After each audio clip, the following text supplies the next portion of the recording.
이스라엘과 이란 사이에 군사적 긴장이 한층 고조되면서 국제 금융시장이 큰 혼란을 겪고 있다.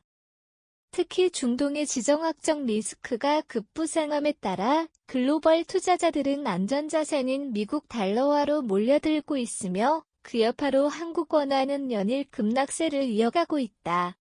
서울 외환시장에서 원, 달러 환율은 지난 13일 351.86원에서 365.76원으로 급등한 데 이어 14일에는 366.88원까지 상승했다.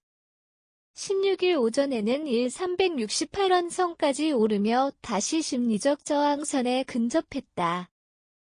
단기간에 15원 이상 급등한 것은 극도의 불확실성과 지정학적 리스크에 따른 외환시장 불안 심리가 반영된 결과다. 이번 사태는 단순한 국지 분쟁을 넘어 중동 전역으로 확산될 가능성을 내포하고 있어 외환시장뿐 아니라 글로벌 원자재 시장, 주식시장 등에도 광범위한 영향을 미치고 있다.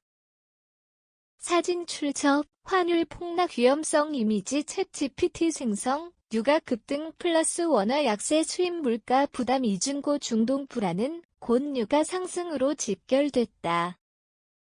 원유 수출국인 이란과 산유국 운송 경로의 핵심인 호르무즈 해협이 전장으로 비화할 가능성이 제기되자 브렌트유와 휘 가격은 각각 10에서 14% 수준까지 급등했다. 이는 원유 수입의 존도가 높은 한국 경제에 직격탄으로 작용한다. 유가 상승은 곧바로 수입 물가 상승으로 이어진다. 여기에 환율 상승까지 겹치며 에너지, 식료품, 원자재 가격 상승 압력은 더욱 가중되고 있다. 실제로 국내 정유사들은 이미 원유 수입 원가 상승에 따른 정제 마진 감소와 유통비용 전가 방안을 고심 중인 것으로 알려졌다. 중소기업과 자영업자들에게는 특히 큰 부담이다. 원자재 수입 단가가 상승하면 생산 비용이 늘고 이를 소비자에게 전가하기도 쉽지 않아 수익성이 급격히 악화될 수밖에 없다. 국민 실생활에서도 체감 물가 상승으로 이어질 가능성이 크다. 외환당국 대응 마침표 FOMC G7 결과 주목시장 일각에서는 외환당국의 개입 가능성도 점쳐지고 있으나 개입 여력이 제한적인 상황에서 효과 역시 단기적일 수밖에 없다는 지적이 나온다.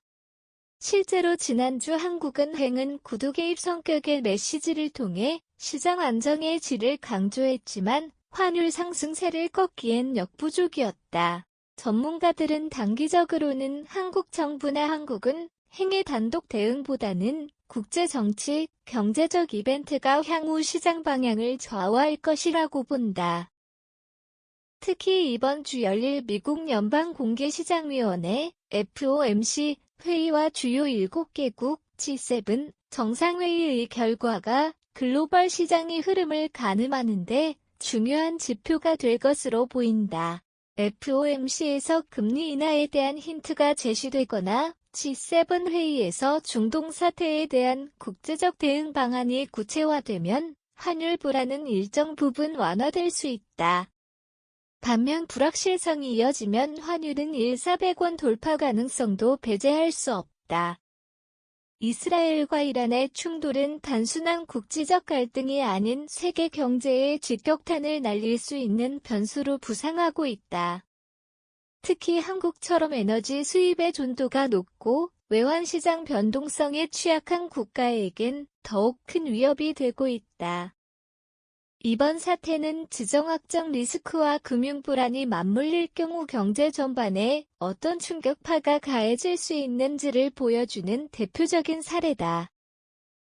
정부는 외환시장 안정유가 중동 전후는 현재 진행형이다. 이스라엘 이란 간 전면전 가능성이 배제되지 않는 상황에서 환율 불안과 원자재 가격 상승은 당분간 지속될 것으로 보인다.